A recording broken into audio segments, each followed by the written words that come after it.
Hello दोस्तों, स्वागत है आप सभी का बकचोद इंजीनियर में। और आज के वीडियो में हम बात करेंगे टार्बोचार्जर क्यों लगाया जाता है, ये कैसे काम करता है, नेचुरली एस्पिरेटेड इंजन और टार्बोचार्ज इंजन में क्या डिफरेंस होता है, टार्बो लैग क्या होता है, इन सब के बारे में। तो पूरा वीडियो देखते रहिए, आप सबको बहुत कुछ जानने को मिलेगा। तो चलिए ज़्यादा टाइम ना बर्बाद करते हुए लेट्स स्टार्ट द इग्निशन। तो देखो, पहले तो हम ये समझते हैं नेचुरली एस्पिरेटेड इंजन और टार्बोचार्ज इंजन में क्या डिफरेंस होता है। तो नेचुरली एस्पिरेटेड इंजन जो होता है वो सक्शन स्ट्रोक में जब पिस्टन टीडीसी टू बीडीसी यानी नीचे की तरफ जब मूव करता है तब सिलेंडर के अंदर एक वैक्यूम क्रिएट होता है, उसके अंदर प्रेशर ड्रॉप होता है और बाहर एटमॉस्फेरिक प्रेशर ज्यादा होने के कारण जो है नेचुरली कुछ ना कुछ एटमॉस्फेरिक प्रेशर सिलेंडर के अंदर आ जाता है। ठीक है, तो यह है नेचुरली एस्पिरेटेड इंजन। तो आप समझते हैं टार्बोचार्ज इंजन क्या होता है। तो टार्बोचार्ज इंजन में क्या होता है, उसमें एक टार्बोचार्जर सुपर चार्जर कुछ भी कह लो वो लगा दिया जाता है और वो क्या करता है, वो फोर्सफुली ज्यादा हवा सिलेंडर के अंदर भेज देता है।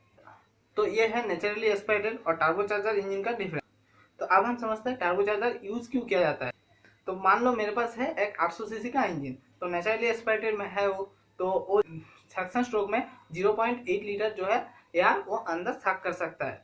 लेकिन अब मुझे उसका पावर बढ़ाना है, उसको मुझे 1 लीटर इंजन में कन्वर्ट करना है। तो एक तो मैं कर सकता हूँ कि उसका इंजन का जो है सिलेंडर बढ़ा दूँ, तो वो ज़्यादा हवा सक करेगा। अब ज़्यादा हवा सक तो करेगा, लेकिन उसमें क्या होगा, इंजन बड़ा होगा और इंजन जब बड़ा होगा तो वो जो वेट है वो भी बढ़ेगा।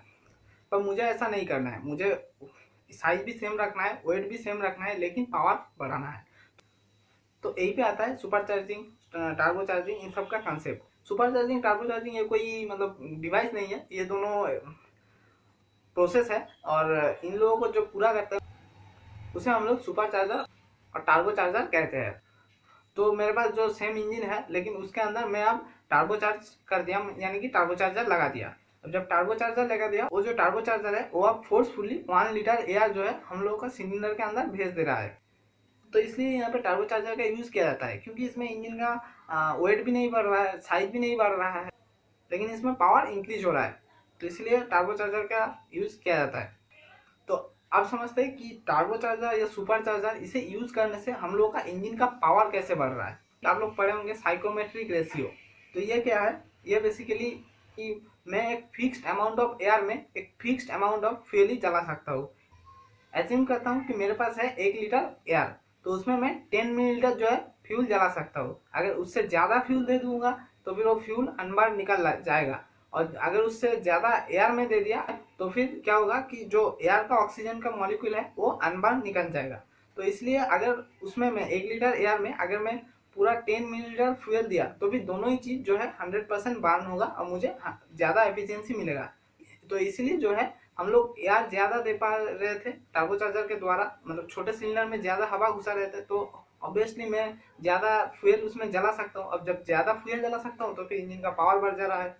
तो इसलिए टार्बोचार्जर यूज करने से इंजन का पावर इंक्रीज होता है। तो आप इन लोगों का वर्किंग समझते हैं। तो देखो, सबसे पहले जो आया था वो है सुपर चार्जर। तो सुपर चार्जर क्या है कि सुपर चार्जर में कंप्रेसर है जो इंजन से बेल ड्राइव के द्वारा ड्राइव ले रहा है और इंजन का पावर जो है बढ़ा रहा है। तो सुपर चार्जर में एक दिक्कत है, वो सीधा सीधा इंजन से पावर ले रहा है खुद को चलाने के लिए। तो अगर मान लो सुपर चार्जर इंजन का 50% वर्क आउटपुट बढ़ा रहा है, तो 15% वर्क आउटपुट खुद भी कंजम्प कर रहा है। तो हम लोगों को आखिर में 35% यानी 50 - 15, तो 35% वर्क आउटपुट फाइनली हम लोग का बढ़ रहा है।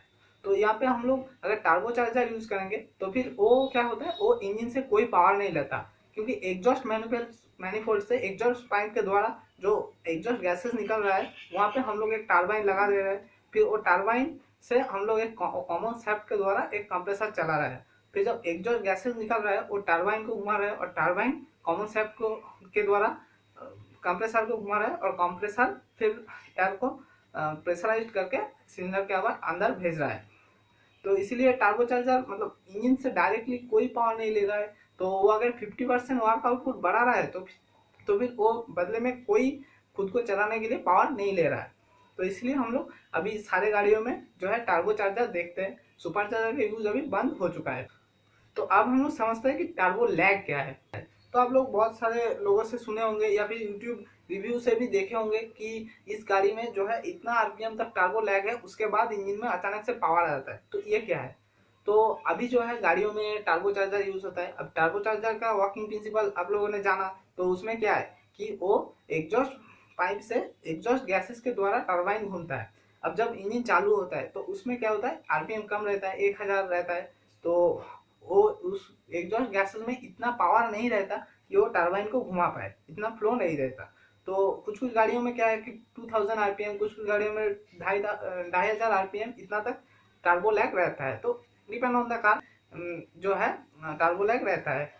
तो अब जिस गाड़ी में मान लीजिए कि 2000 आरपीएम के बाद टर्बो जो है एक्टिवेट होता है, उसके पहले उसका जो है एग्जॉस्ट गैसेस में इतना फ्लो नहीं रहता कि टरबाइन को घुमा पाए। फिर जैसे ही आप लोग एक्सीलरेट करते हैं 2000 आरपीएम के बाद जो है इंजन का जो आरपीएम बढ़ जाता है, तो उसमें क्या है, तो एग्जॉस्ट गैसेस का फ्लो भी बढ़ जाता है और वो टरबाइन को घुमा पाता है, और टरबाइन कंप्रेसर को घुमाता है, तो टर्बो चार्जर एक्टिवेट हो जाता है और ज़्यादा पावर हम लोग को मिलने लगता है।